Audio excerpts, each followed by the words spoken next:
Well, thanks to SodaStream. Time to catch up with head coach Dean Vickerman. Pre-season in full swing. 4 games against NBL calibre teams, 2 against the Kings, 2 against the Cairns Taipans. What have you made mostly come out of from your side? I think the physicality of all those games was great. To go against an Andrew Bogut, a healthy Nathan Jarwai. They're 2 big bodies that set some really good screens about how we dealt with that and how we combat that as well. So they were all pretty close games, and so we got to put ourselves in situations or good learning situations about how we handle being 5 or 6 down, even 10 down against Sydney to come back. Same thing against Cairns in the game 2 of that one. We were down 10 with a couple of minutes to go, and how you change your strategy to try and get a win. And pretty pleased with what we got out of it. The pre-season Blitz only a couple of days away. Bendigo and Ballarat in regional Victoria. You're going to see Adelaide, Brisbane and Illawarra up close and personal. What do you aim for as a coaching staff to get out of it? Is it more about the evolution of your team, or is it more about scouting? Yeah, it's a little bit about both. I think as we look at our first 3 games of the season, where we got Illawarra, New Zealand, and Adelaide, all teams that are pretty known for the speed that they play at, the disruption that they want to do defensively. So going into the Blitz, 3 teams, Brisbane probably the most disruptive team in the league, Adelaide playing at speed, and Illawarra. So it's going to mean a lot for our scouting for the season and how our styles match up against each other. You've spoken about Chris Golding, Casper Ware, Mitch McCarron, and now DJ Kennedy in the midst as well. All can play similar roles. How much will you experiment in that sort of 1, 2, and 3 spots over you go over the Blitz? Yeah, we really want DJ to be able to play anywhere from 2, 3, 4. We'll experiment with that. Mitch, played a little bit of 4 spot for the Boomers the other night as well, but probably not likely for us so much, but certainly how he mixes between the 1, 2 and 3.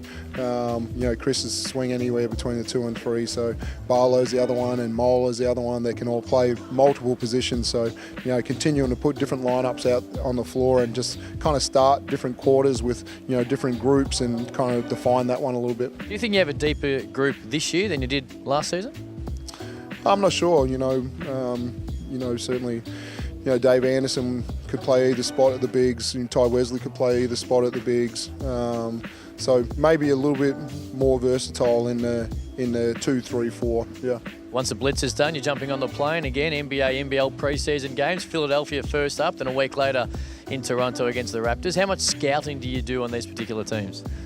I think it'll be more obviously individual scouts. There'll be some tendencies that they do offensively, but I think what we take out of this one is to say, these are the best guys in the world at different skills, and Ben's one of the fastest with the ball, and being able to get in the paint and make great decisions. Is there a way that we can find to really clog it up and make his decisions tough? And Embiid's one of the best bigs in the game right now. So again, if we can in any way slow down what their best thing is that they do, we can transfer that into to guarding some of the really talented guys in our league as well. Is there a matchup that you're looking forward to helping make sure it happens? Oh no. To me, JJ Redick is the 2 guard in that league that we watch a lot to see some of his tendencies and how he gets his shots off, and we try and use some of those things for Chris Golding. So when you see a guy that you model someone else on a little bit, to see them go against each other and see who does it better, I'm looking forward to that one. And you have a friendship or a relationship with Brett Brown. Is there any communication outside the initial announcement that you'll have with him? We talked a little bit over the summer league period, but I'm sure he'll treat it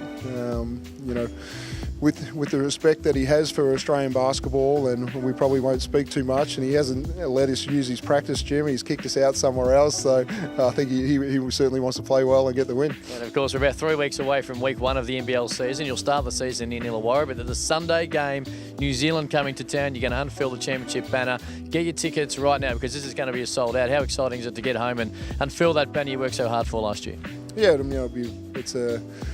it's the last part of the championship. It's kind of, once you pull that banner down, that that season is totally finished and that championship's totally gone. It'd be nice to just you know, have all the guys recognise everybody that was a part of it, the club, the crowd, everybody who was a part of that championship to, you know, to get to that game and just remember that moment one more time. And obviously going against Ty Wesley, who was a part of the championship, I'm sure there'll be some sparks fly once the ball gets thrown up against them. Give me a packed Melbourne arena. Get your tickets. Jump on the Melbourne United website. Coach, good luck at the Blitz. Good luck in the States, and can't wait for round one. Thanks.